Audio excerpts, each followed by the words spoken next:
Okay, friends, how's everyone doing? How's it going? Um,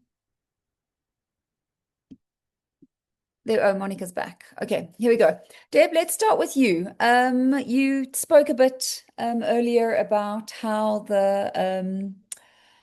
you're doing with everything. So anything else has popped up for you? What are you getting up to, around to? Um, a couple of things. One in the reading, which I'm still reading the story, um, I have found it helpful just for myself to come equipped with a red pencil, and that is not to make corrections, but I have like this little coding system where something I don't want to forget just in a phrase or two, then I'll underline it, and if it's significant in terms of a page or two, I have a star and a circle to remember, and I have some post-its, which I'm trying not to overwhelm myself with those. Um, I was surprised that I once again duplicated pages, but I thought, okay, that's my process. I thought it would work. Once I didn't realize that I was doing it. So just preparing myself and getting to the work. I mean, my system of sitting down to do the work came sort of almost organically, and but a couple of things happened when it all came to an end. I really missed not getting up and doing my writing work. So it's not that I was being a martyr or anything, but to actually say it's okay, Deb, to go, and do something else now. In fact, it's important that you, in fact, do that. So that was significant. And so it's part of the process because I found the idea of coming back and being part of a rewrite group. I'm approaching it in a similar kind of fashion, which I just want to immerse myself in it.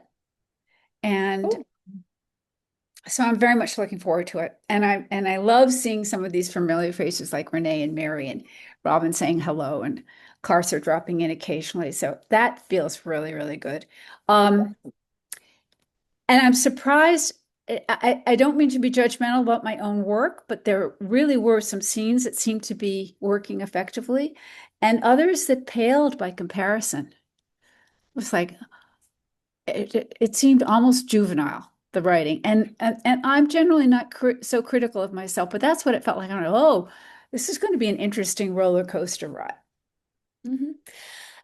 Two things I want to highlight out of that is that this whole process, especially where you are now, is very experimental. Okay, so what works, I'm going to share my stuff with you that works for me, but each one of you has to go find your own process. Okay, and it may look completely different, it may be something else entirely, but whatever it is, it's entirely fine. Okay, as long as the primary thing is if you can at least have read your book once before we start. That to me Mhm. is already half the battle won.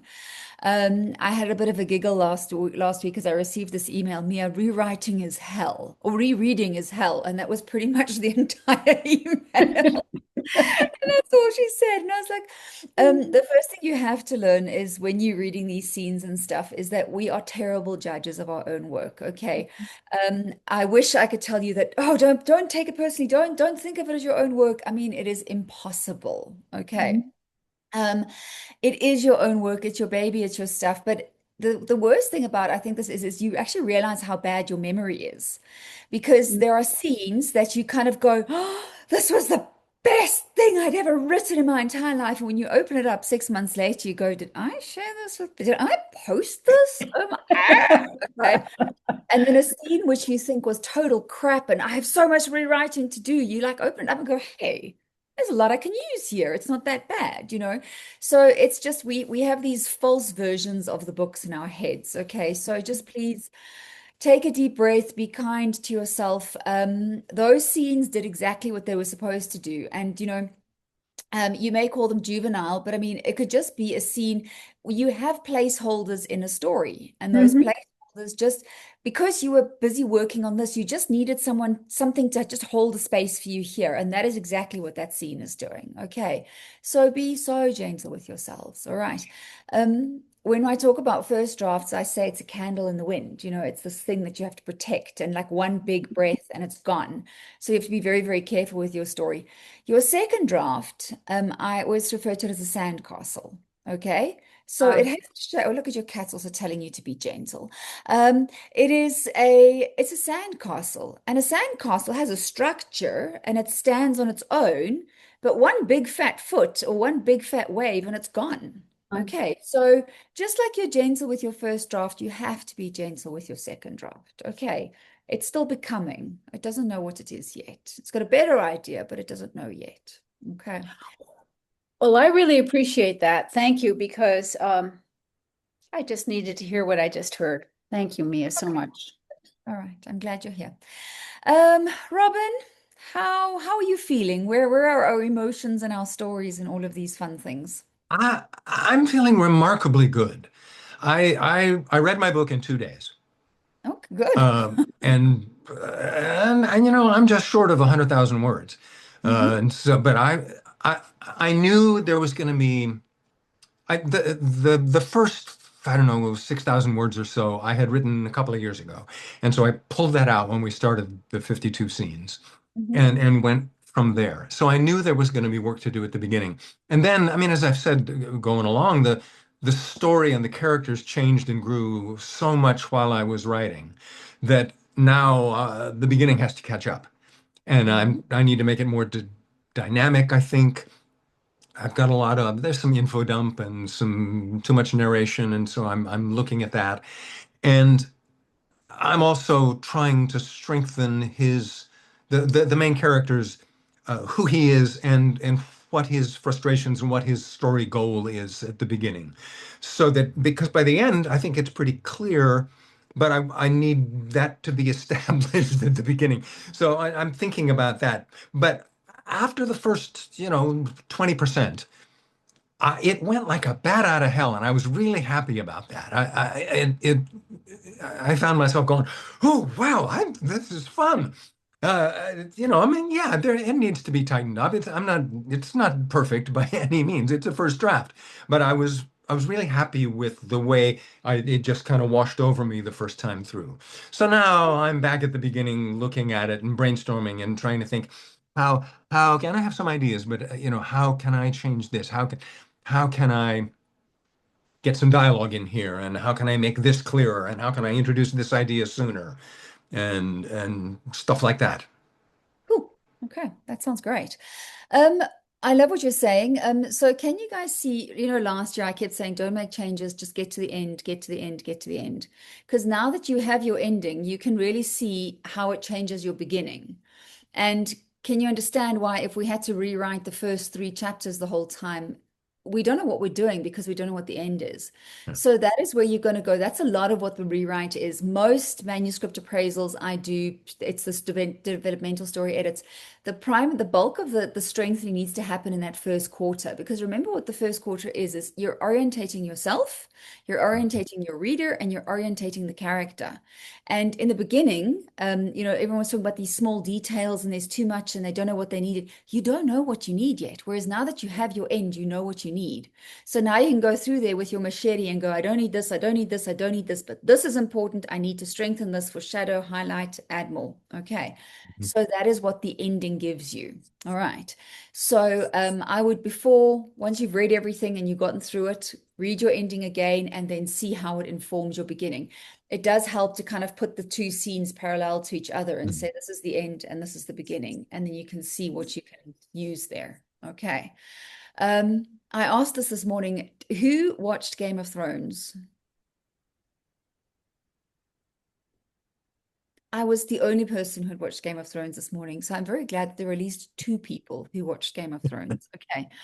I mean, they botched it in the end and all those things, but just as an exercise, okay, go and rewatch the first episode of Game of Thrones, the very, very first episode where the king arrives at Winterfell, and then just sit there for a moment and hold your jaw, because you're going to go like, to see the foreshadowing in that scene is mind blowing. And he didn't plot, he didn't do any of those things, but just to see how they drop those nuggets in there, when you get to the end, sorry, I have something in my throat. that when you get to the end, you're like, oh my goodness, look how they set it up. And you're like, how did I not know this? How did I not see it coming? They did it beautifully. Okay. That's the kind of stuff you want. All right. Don't try and watch all of Game of Thrones before the end of February. It's going to be really tough. And like I said, they didn't quite get the ending that they should have. But it was, yeah, it was just lots of fun to do. So Robin, good. You're saying all the right things. I'm excited for you, and I'm glad you like your story, and I'm glad it's fun. Okay. Um, MJ, how's Thanks. it going? What's happening? Well, I already did some reading of my story today, so I spent the hour um, finishing my summary of scenes. I had a few scenes that I had not summarized. Um, and this morning we were talking, and I said, when I'm going through, some of it seems lacking, but there are certain scenes and certain lines that I really am proud of. And then the discussion came to the whole argument of it's not beautiful writing that sells a book, it's the plot. And I said, well, what about Margaret Atwood? I mean, she has beautiful writing and her plots are like, wow.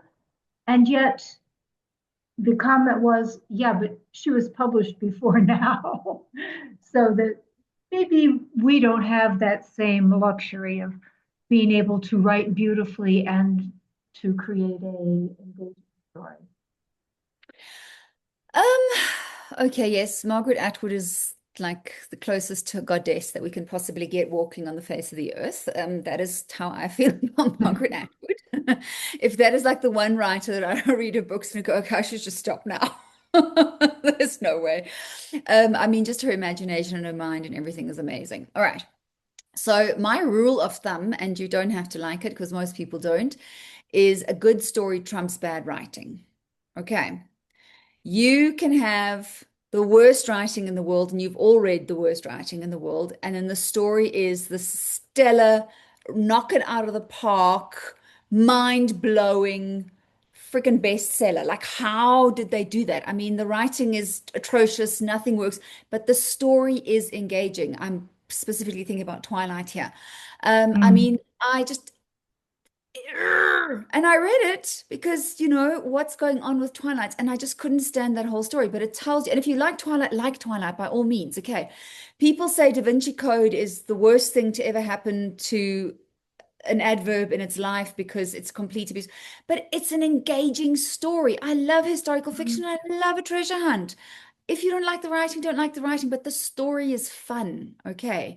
So what you want, MJ, is you want a good plot and you want beautiful writing. Okay. That is what you're striving for. But the beautiful writing alone is not going to carry you. If you have to choose one or the other, choose plot. Okay. You will see there are many writers who write beautifully. Okay. They leave us gasping with their prose, but we're fairly unaffected by the story because they have weak plots. Okay. Those writers can usually pull off one book, maybe two books, but by the third book, we're like, okay, these are pretty sentences, nothing is happening. Okay. So that's something that you want to guard against. All right. So, and you've all read those books that are so fantastic and so brilliant, and you can't stop, and it's magnificent.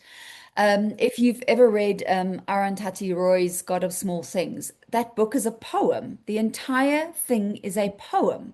It is the with high-checking stickers, chickens in the yard, disbelieving lizards blink. It is magnificent. But when you look at the rest of her stuff, her writing is still beautiful, but the question is like, how does, and I haven't read her other stuff, so I should actually not use her as an example, but the stuff I have read about it is that she's struggling with plot. She's struggling to get the story into a shape because she relies so heavily on prose. And I mean, who's going to edit Arundhati Roy? Can you imagine that's your job? I don't want to do that. But it's like her, and like with God of Small Things, there was a story to it, whereas the rest felt disjointed. It didn't feel like the structure of a story that we had. Okay. So just always, if your plot is good, then you can make your writing beautiful. Okay, if that makes sense. So leave the beautiful stuff as long as they advance the story. You'll get it with things like even writers who do humor really well. They'll make a joke and they'll make a joke and they'll make another joke. And the jokes are all funny. But if the joke gets in the way of the pacing and I'm not getting to the story, the humor is not doing its job. It's like too much description. If your descriptions are beautiful and beautiful and beautiful, but they're getting in the way of my pace, then I need to cut back on the descriptions because we read for story. Okay. Okay. We Yeah, read makes sense. character. Yeah, I want my I speak about, like, I mean, Robert Langdon, Bella, I don't know what her surname is, Swan, what was her surname? Katniss Everdeen, James Bond. These characters are larger than life. They're alive to us. And Yeah. that's what you want. Okay. Okay. Thank you. And we love beautiful sentences, but anchor them in a good plot. Okay. Thank Cool. you. All right, sure. Okay, Eva Maria. You have mentioned that you're still debating, but what? No, you're muted. Unmute. I'm still on the fence, but I spent the last hour kind of skimming through the story. I don't know. I have until April 1st, right? I'll think more about it. I would really, really like to do something with this story. Yeah. I Um, don't think you have a story challenge. I think you have a life challenge. Okay. And that's just, I mean, life is just a lot of life. And it is a lot to do the two challenges. I know you've done it before, but just be kind and gentle with yourself. yeah, All right. It is an awesome story. I mean, I don't know. That's the thing. But my sister has agreed to read it. okay. And I'm hoping she'll give me something to think about at least. Okay. All right. Do you know what, something else that I was also thinking about is you always mention that you struggle, that you like kind of, you don't have the antagonists and they're not evil and you've got the gentle story and stuff like that. Something to look at. It's something I've been looking at different plot structures and stuff with the eye on the plot club and stuff that we're doing. And the female version of the hero's journey is called the Virgin's Promise. Oh, Yeah. And it is just so it's very much the same structure as the hero's journey, but it just focuses more on the internal as opposed to the pursuit of plot. So if you remember, we did the end class, and then you watch that video from I think it's Lindsay Doran when she speaks about saving the world versus kissing the girl. And then she speaks between the difference between male and female stories. But even something like The Joker or Billy Elliot, even though they're male-centered stories, they still follow the path of the Virgin's Promise. The Virgin's Promise is Billy Elliot is brilliant. yeah, but it follows the path of someone going against convention and someone going against societal expectations and how they find their path and how they have to forge their path through that. So it's not necessarily this pure pursuit of a goal. There might be something in there just to go and take a look at. Okay. All right. But just go and see what you need to do. But if you're just doing 52 scenes, that's more than enough. Okay, you're allowed to rest as well. Thank Okay. you. All right, cool. Renee, okay, switch stories. New cap. Yeah, the rewrite. I was a little late in starting my reading it, and then I remembered you saying make notes, and I'm going to make a confession here, and hopefully you won't throw me out of the group. But I did do an AI critique My of, hand on remove immediately. Yes. yes, that's it. Push the button, big crank chain. Yeah. What is it? The hook comes out and I'm gone. The sharp. Yeah. Anyhow, I did do an AI critique to give me some direction. So that kind of interferes a little bit. So I put a lot of it aside. But my first two scenes are just wonderful information, but an absolute info dump. No dialogue, nothing. And I'm realizing that I'm probably going to have to expand the first two into at least 4 scenes. And I do have room at the end. And there's some other things that have been suggested I narrow a bit. So I'm not worried about words at all. But I'm making notes.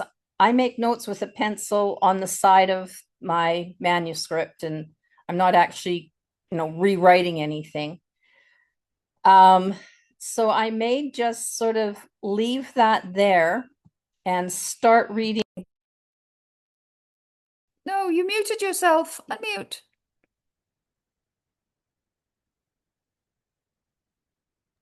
No, no, there you are. I have no idea how I did that. I don't know. Okay, yeah, you might leave that. I think that's what we heard last. Yeah, because the timeline needs to be fixed, and it'll happen there. And then about scene 3, I start with her in high school, and the story, I think, flows a bit better from there. So I may just do a straight read and less thinking. Okay, that's perfect. A real All right. sense of what I feel. I like my story. I don't aim to be a great writer. I love telling stories. I've always told stories. So yeah, I'm just telling stories, and I'm trying to whip them into shape, maybe make them publishable. Great. Okay. Renee, the tools you use are entirely up to you. Okay. If AI is helpful to you, use AI. It's your writing and you can do with it absolutely what you want to. Okay. If you have found a way that works for you, go for it. All right. I just on the site, I am very aggressive about it just because I can't have people putting other people's stories in AI. It still baffles me that I have to say that, but it's just that's not how we roll. Okay. So you can do with your stories whatever you want. Okay. And if it's really helpful for you, go for it. I go and rewrite the beginning and see what happens. Again, it's the same as I said to Robin. Look at the end of your story and how does it affect the beginning and what is the information you need. Yeah. Okay, and then we take one scene at a time.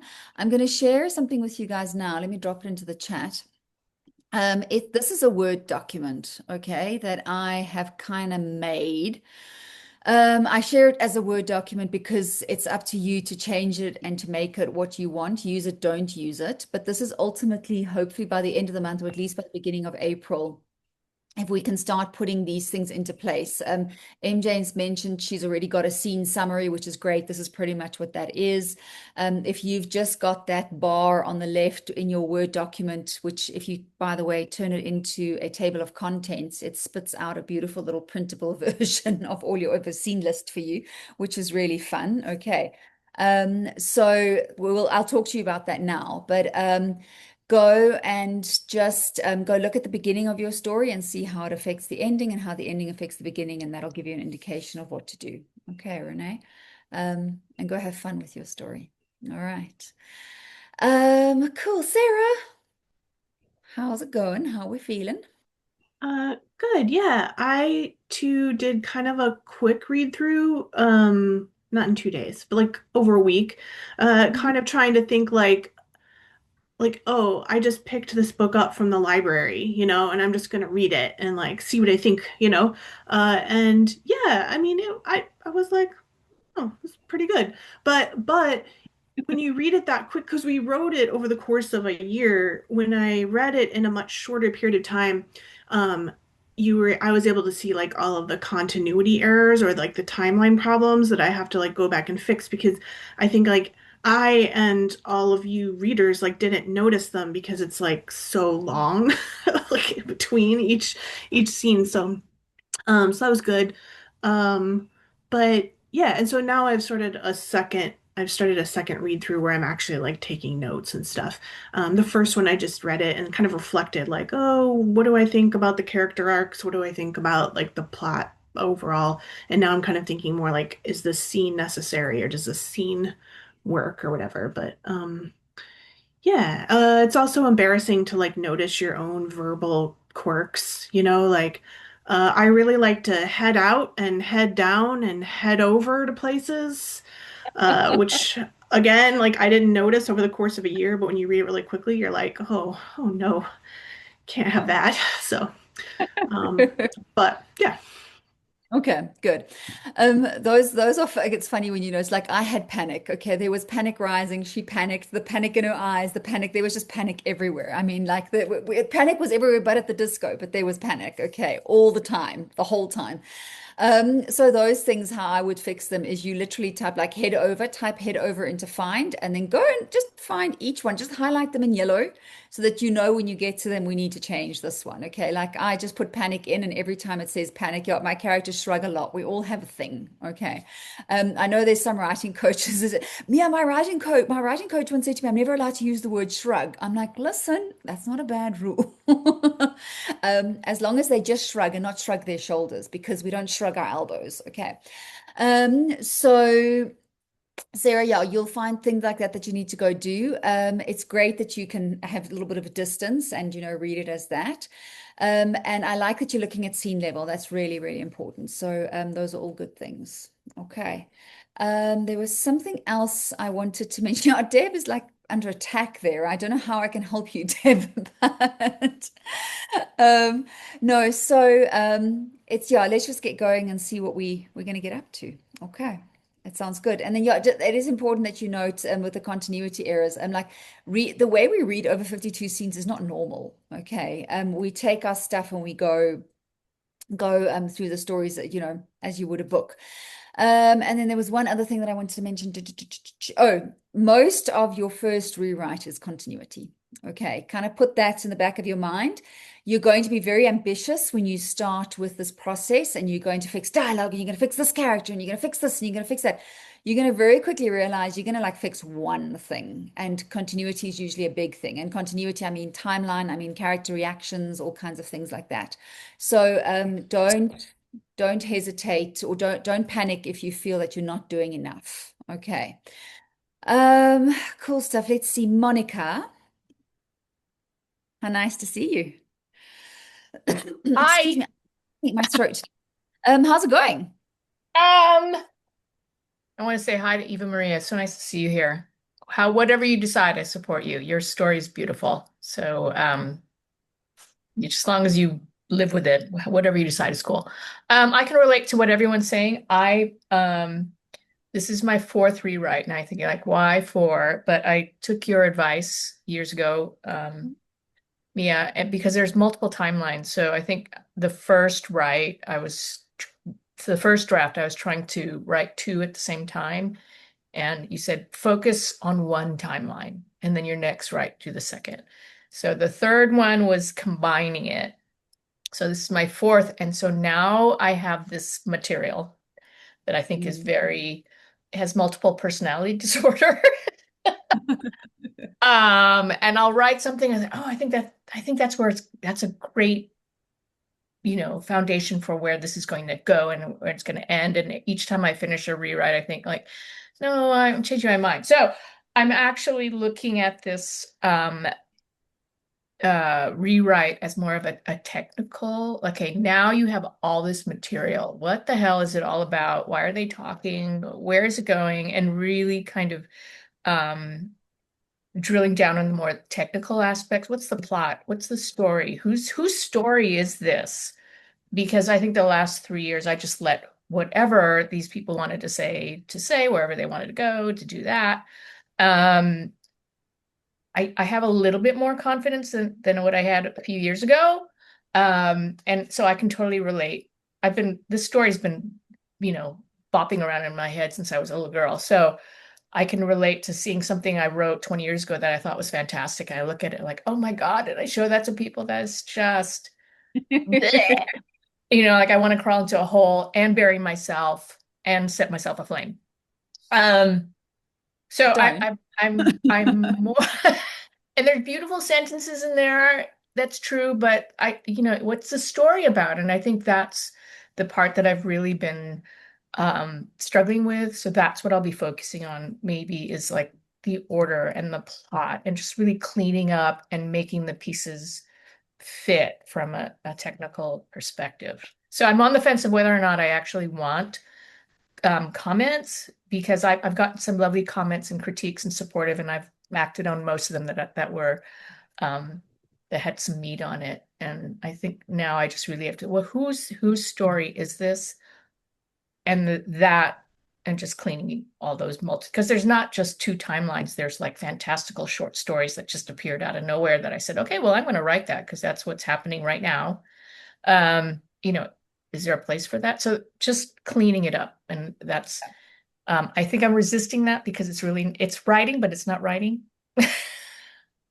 Okay.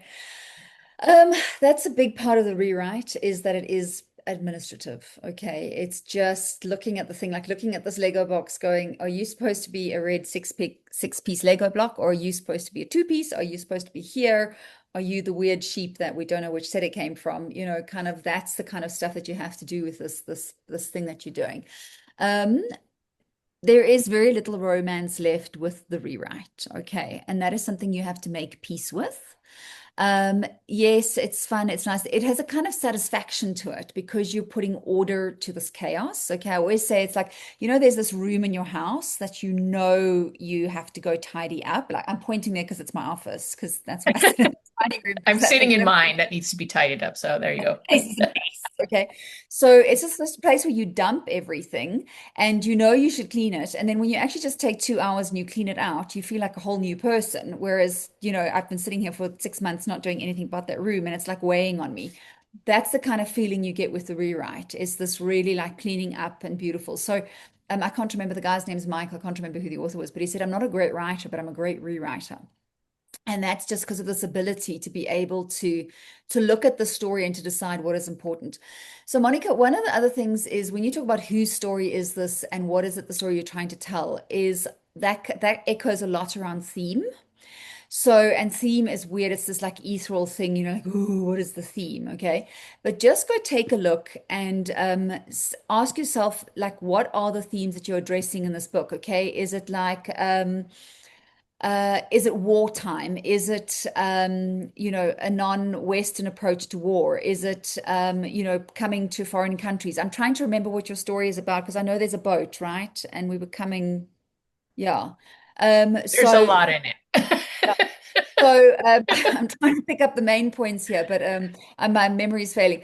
But just go and write down, like, kind of what, you know, think for yourself, when I put this book down, and this is Monica Mapa's book, what, if I have to tell my friend this book is about, okay, the most fantastic journey of these two women who do this and go through that, what is the story about? What, you know, how do I sell it to my book club? That's what I want to do. You have to read this, because the first thing I want you guys to go take a look at is in your workbook for 52 scenes.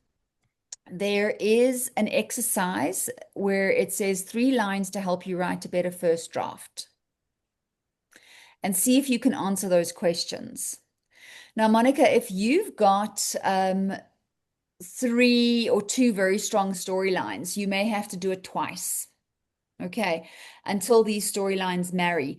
If you can attend this class in April, it might be really, really good, because this is historical fiction with 2 timelines.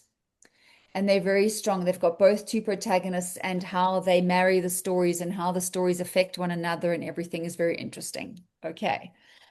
So this one takes place, the present day, the primary story starts just after the end of World War II. And then she meets a character who takes us through the events of World War I. So they're female spies in World War I and World War II. So it's just, and it's nice to see how they balance the 2 stories, how the one story carries the other story and stuff. It's just, and it's not flashbacks. It's the one is told purely as this and the other one's told purely as that, and then they marry. It's really, really cool. Okay. So when I started my rewrite, this is what I use, is this document. Okay. Here I fill in my story is about, which is literally, that, like, kind of, if you do those 3 lines to help you write a better story. And then what I want you to do is just, if this is the only thing you get done, is what is your inciting moment? What is your first surprise, second surprise, third surprise, and your ending? Okay. If you have no clue how to identify this, literally take your manuscript. If your manuscript is 100,000 words divided in half, 50,000 words, look at what happens in your story then. That's your midpoint. Take your story again and divide it into quarters. So if I'm 100,000 words, what happens around 25,000 words? That's going to be roughly your first surprise. Now go look at, before and after, because 23 to 27,000 is fine. But go look at what happens in that part of the story, because that is your first surprise. Then again, you're going to look at 75,000. That's going to be your third surprise. Okay. Don't overcomplicate it, because I sometimes find when I tell readers to identify those scenes, they're like, but I don't know which ones they are. Literally just do the math. Okay. If you realize that, like, for example, around 75,000 words, which could be anything from 73,000 to, let's say, 77,000, not a lot is happening, that's a red flag. Okay, it's a problem. All right. Or if what's happening is so subplot centered, it doesn't come to anything in your story, then I should perhaps be readjusting a few things. Okay. Or why is the subplot so important? It doesn't mean it's wrong. It just means you need to think about it. Okay. Okay. So if you can do those things, I quickly want to share this with you. This is, I have to tell you, I did none of this for my first rewrite. Okay, just so that you know, I literally rocked up and we took it week by week. So if that's all you can do as well, that's also totally fine. But what I'm going to try and do this year is to complete this table. Okay, if you start looking at scene structure, there are very many versions of this kind of table. Okay, and it's up to you to go, if you want to use a different one, use a different one. Okay.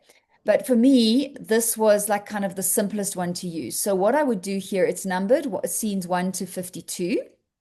And then I add the word count for the scene. So whoever said, I think you said 86,000, Eva Maria, I'm going to take 86,000. I'm going to divide it by 52. And then I know how much I need to post every week. Okay. You're going to ignore the scene 1, scene 2, scene 3. So you may post scene 1, scene 2, and the first quarter of scene 3. Then you just put to be continued, and next week you just start with to be continued. It's not ideal, but we just kind of have to keep the readers in mind as well when we're doing this. Okay. So the next thing I'm going to do is I'm going to look at every scene and I'm going to identify my scene goal. I'm going to identify my conflict and I'm going to identify the resulting disaster. Okay. This is a huge amount of work. If you don't have time to do it, don't stress. If you are finding yourself sitting with scene after scene after scene and you can't identify goal, conflict, disaster, it's a red flag. Okay. If you need help, I'll sit with you quickly and we'll look at 1 or 2 scenes and I'll see if I can identify it for you. Okay. It'll just help you to kind of go, oh, this is what it's supposed to be. All right. So you fill in your word count, you fill in goal, conflict, disaster for each scene. Then who is the POV character? Now, for example, POV for me is very simple. I have one character, first person throughout the whole thing. Okay, so POV is going to be a really small part for me. I can make it smaller. This is why it's a Word document, so you can make your own changes. Okay, POV is going to be a small thing for me because I'm in one character's viewpoint the whole time. Period and duration are going to be bigger things for me. So if you fill this in, those of you who said you wanted to work on your timeline, this is going to give you your timeline as well. Okay. So period and time, my story takes place in the past and in the present and in what I call the far, far past. Okay. So that's how I would go and identify those things. And that's something that I'm lacking in my story. I need a specific anchor for time. So that is something I use, the year of the leaf and the year of the locust and all kinds of things like that. But those are things that I'm going to have to cement so that it is accessible to a modern day reader. Okay. And then duration is, does the scene take 10 minutes? Does the scene take place over 2 days? Okay, that's all the continuity stuff that I'm going to work with. All right. So if you can fill this in, that's the kind of information I want. If you want more information and stuff to put in there, like for example, if your POV is really big, but you've got a linear timeline, you'll just move time and period over so that it's smaller.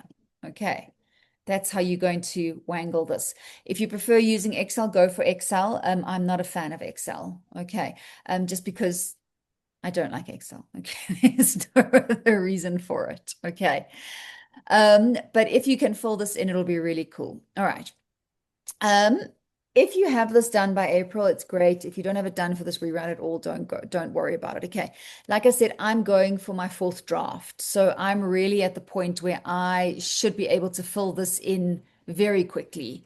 If it's going to take me too long, it's a problem. However, if this is your first rewrite, this might take a little bit longer to just narrow down and to figure out. Okay. And my first draft was such a mess, I couldn't fill this in. Okay, it was just all over the place. And I was like, we just finished this draft. That was my only thought. There was nothing else was coherent. Okay. And like I said, I just fixed continuity. All right. Now, if you have a lot of characters, okay, not the end of the world, but it is something that we need to pay attention to. Okay, so what I'm going to recommend, so I have a fairly large cast. My cast is pretty big, but not all characters are equally weighted. All right. So, for example, this first column are my main characters, okay? And I only want 4 in this column. So it's my protagonist, my antagonist, my friend, and my love interest. All right. And each one of them has a function. So in here, I will just put who they are and what they get up to. Okay.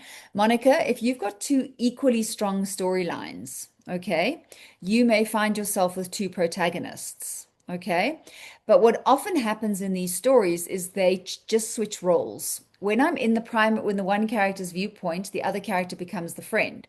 If I'm in the other character's viewpoint, in the friend's character's viewpoint, she becomes the protagonist and the other one becomes the friend. That's their function for each other. Okay. They're in pursuit of the same goal. They're helping each other. That's what happens in this story. I'm not sure what happens in yours, but you may have more than those if it is needed because you have multiple timelines. Okay.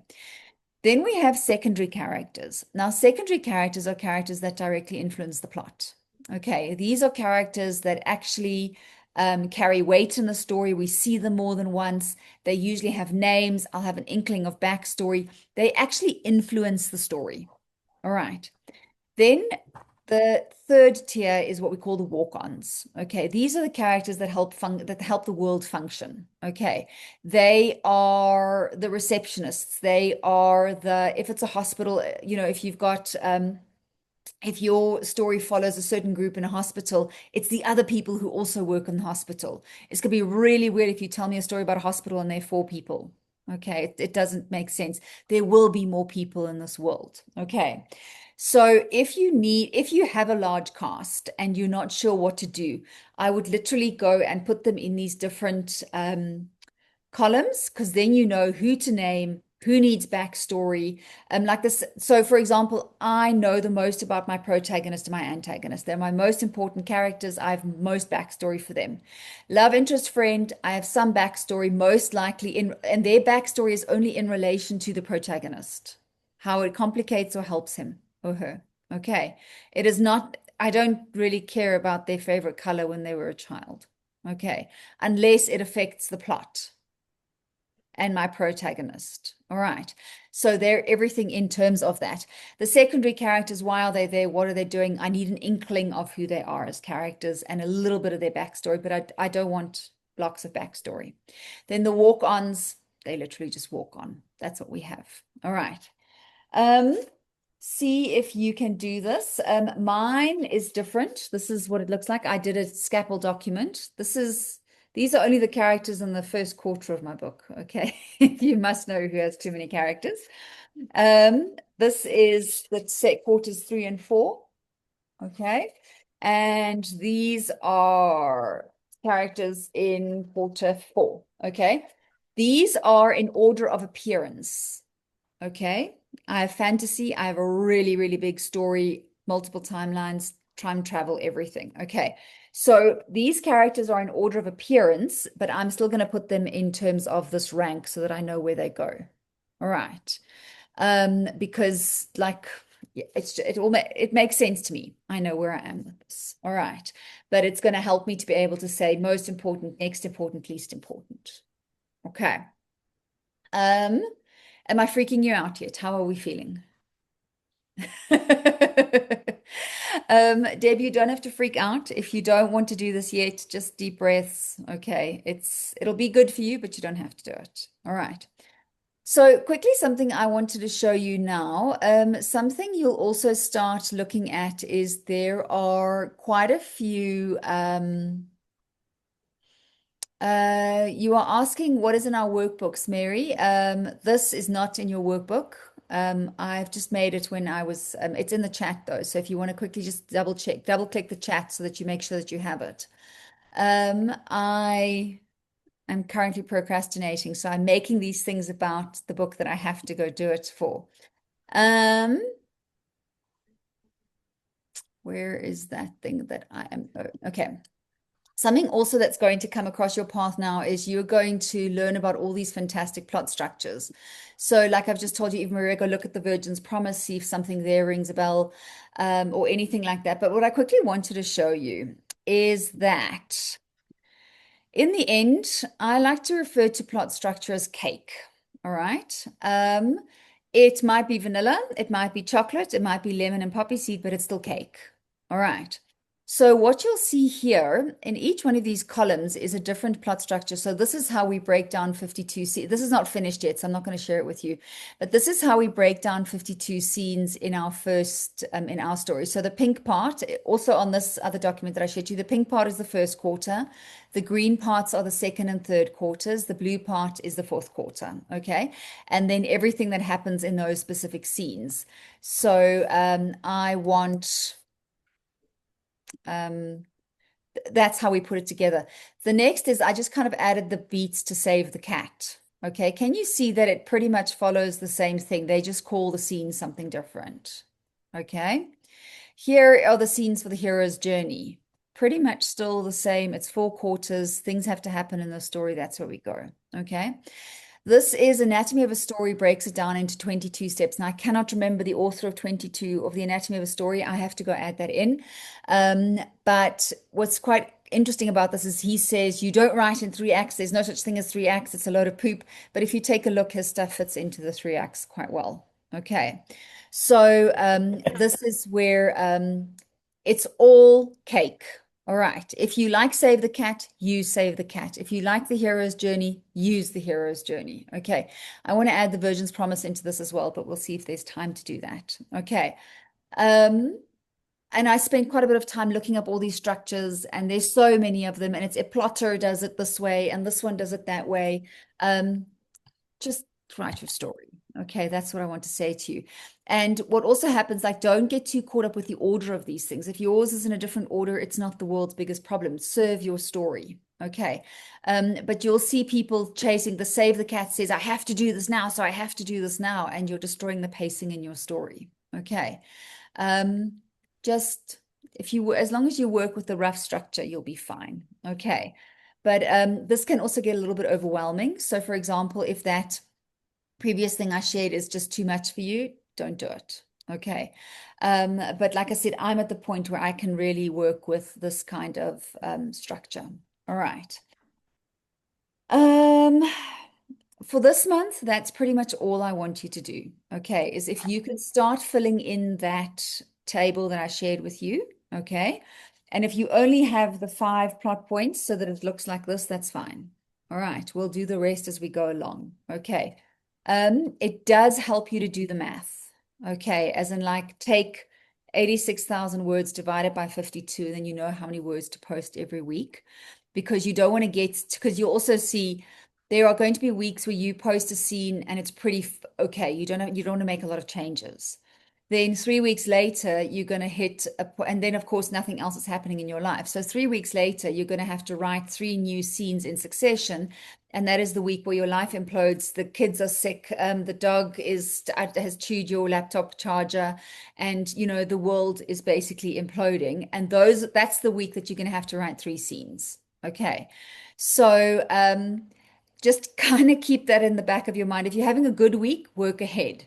If you're having a work with a lot of structure, just do what you need to do. But if you can, just try and have a few scenes in the bank. Okay, because remember, you're not posting 1 scene, you're posting 2 scenes. So if you have to post, if you have to write scene 7 and 8, you post scene 7 and 8 in the same week. Okay. So do the math, figure out what it is that you're doing. I'll talk a little bit more in our next class about what we look for in these scenes again and stuff. But if you can just get your head around your story again and just start listing those scenes and figuring out what they can be. Okay. We are still very much working at scene level. Okay, scene level or story level. So if you are underwriting and you think your scenes, like for example, you'll notice when you read, this can be cut, this can be cut. So for example, for me as an underwriter, I might just make the number of words and then I'm still going to cut like 10 of those and then I need to build them up again. So then go look at scene, go add scenes to your story.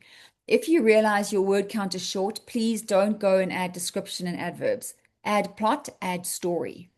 The same thing if you are sitting with a really big fat manuscript.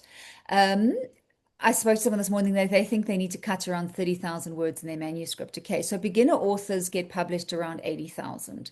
Maybe 90. Fantasy, historical fiction, sci-fi might let you go up to 100,000, but a beginner author, 80,000. Okay. It's very genre dependent, so just check what you can do. Now, you are not going to cut 30,000 words like this. All right. So if you know you overwrite and you know your description heavy, what I would do is I would every week set a challenge for myself and say, I'm going to cut 200 words. I'm going to cut 300 words and cut a little bit in each scene. Okay. People who tend to overwrite description, you'll notice what they do is they have 3 or 4 lines to describe one thing. Okay. Now, if it's a tree, it's a beautiful tree that was planted by this that stands in the shade, and this one played under the tree when they were small. Most of the time, I just need to know it's a beautiful tree. All right, that's all I need. So we can cut all 3 of those other lines, unless it's the tree that contains the pivotal clue that is the thing that gives me the clue to the treasure to solve the mystery. Okay, then I need more description of the tree.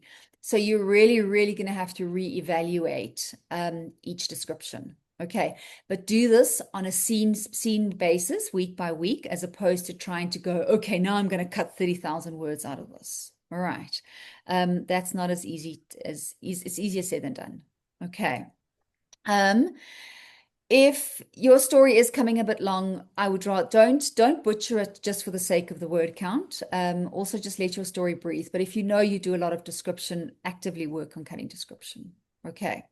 What you also may need to look at is subplots, that you may have too many subplots, or you are giving too much screen time to a not primary subplot. So in a novel of 80,000 words, we're usually aiming for about 2, maybe 3 subplots. Okay. There is also a hierarchy to our subplots. So we have our main storyline, we have our secondary storyline, and we have our third storyline, our tertiary storyline. Okay. In TV writing, they talk about A story, B story, C story. Okay. Your A story is the most important. Your B story is the second most important, and your C story is the least important. So the B story would start after the A story's goal has been firmly established. And usually that is the storyline that ends closest to the end. Okay. Whereas the C story usually starts later and ends sooner. Okay. Unless we have a romantic subplot, then it can end after the main storyline. But we start our story with the main storyline, and we end our story with the main storyline. Okay. So those are just some big things to pay attention to. You can add another column into that table and go subplot, and highlight the scenes which are subplots. Okay. And see if you can identify them. However, a good subplot should be integral to the story and cannot be removed. If it is a part of the story that can be removed, it really shouldn't be there. Okay. So I almost want you to take a helicopter view of the story. Okay. And then we will take it from there. Okay. It should give you an indication of what to do, but really scene level, look at big stuff. We're not looking at adverbs. We're not worrying about commas, big stuff. All right. I'm going to stop telling you things now because I think I'm freaking you out entirely. What questions do you have for me?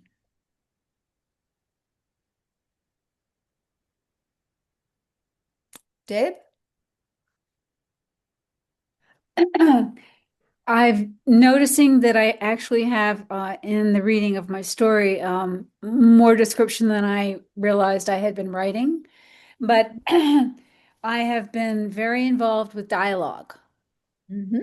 And um, I'm not sure, and I'm not sure right this minute anyway. I need to think about it more, scene by scene. Um, what's going to need to be added, and maybe it's too heavy with the dialogue. The dialogue that I have read up till now in the rereading seems to be working, and moving the story forward.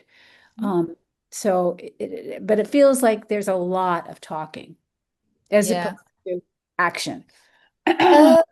Yeah, so I mean, we need to weave that all in together. But like, for example, with historical fiction, what usually happens, if you're very dialogue heavy, it's most of the time because you've neglected description and setting. So if you can maybe go and look and add in a bit more, that is the problem I usually have. I'm very, very dialogue heavy, and then everyone's like, "But what do they look like?" I'm like, "Why do you care?" You know, they look like they look. The story's awesome. Let's read the story. Okay. So I have to go back and I have to add that stuff in. All right. So the trick also to figuring out is like when I say you need to cut words, it might not be a description problem. It might just be you have too much story. You're trying to squish two plots into one book. Or Deb, like you're saying, you realize it's too much dialogue. So what is it that you are leaving out? Is it setting and description, or do you need more plot? Do you not have enough plot? So as opposed to adding description, maybe you should go and physically add scenes. Maybe you need a stronger subplot somewhere or something that you need to do. Okay. Thank you. Cool. This is also just something like I have spoken to you guys about the big file, but if that big file is overwhelming, I did this one year where each quarter is in a file like this. So it was less overwhelming to do all of that stuff. Monica, you also said you considering turning off comments. I turned off comments in my last rewrite. I didn't post privately because I knew if I posted privately, I wouldn't post because I'll do it when I'm ready. So I physically had to put it up, but I didn't have comments. The primary reason was I'm just really strapped for time, and my readers were waiting for me every single week, which was just I didn't like that. And I had a very clear idea of what I wanted from this rewrite, and I knew what I had to do, and I let rip with that. Okay, so that was some of my motivation around that. I have to show you if you wonder. So yes, I don't like AI, and I try not to use it, but I went to play, and I asked AI to make a book cover for me. So this is the most gloriously 80s thing I've seen in my entire life. And I think the best argument against using AI for book covers. Look at her tiny head and her enormous bosom. I don't quite know how she's going to wield a sword, but they seem pretty confident with this. And then, of course, it even created the spine for me. So that was just very, very fun and interesting to see. She doesn't look like that either, but I just said she's red-headed and a kick-ass knight. So I don't know. There's also like like lightning people in the back. I don't know where they came from, but they're there. But yeah, I believe in cover design. Anyway, whatever you need to do. Okay. Sarah's question. Let's quickly hear. So I'm actually going to be at a conference the very first day that we post. I looked and I saw the posting and it looks like all the weeks are already there. Would it be possible to post one day early, like on the 31st?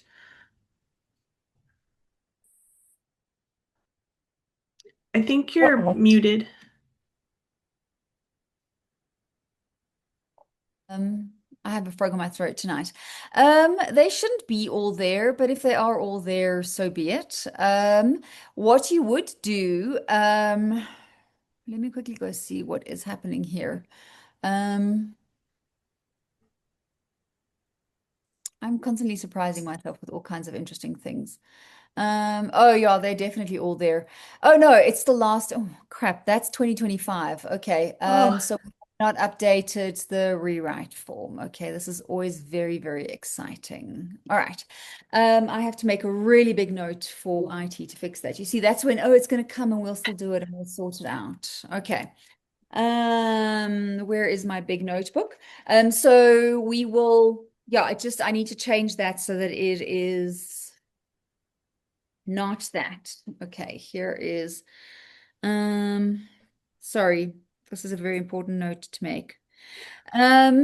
Sarah, so what you can do, like I usually open the categories like a day before, and that should be like the Tuesday before. So I mean, if you can post one day ahead, or if you're traveling that day and it's really difficult, just email it to me so that I can post it for you. Okay. And then I'll just move it. Thank you. All right. I know I was like, oh, it's the first week, the very first one. No, it's fine. We're going to make a plan and we do it. This is why we do it. Okay. We have to do it with in between our lives. Just please help me remember. Okay. I'm remembering a lot of things at the moment and I'm forgetting a fair number of them. So just please remind me. Okay. Form categories. Rewrite 2026. Okay. Cool stuff. Renee, your question? Am I muted? You're unmuted. We can hear you. Oh, you can hear me. It's actually a kind of a logistical question. I've really enjoyed meeting in this breakout room of just rewriters. Will we have other opportunities to do this?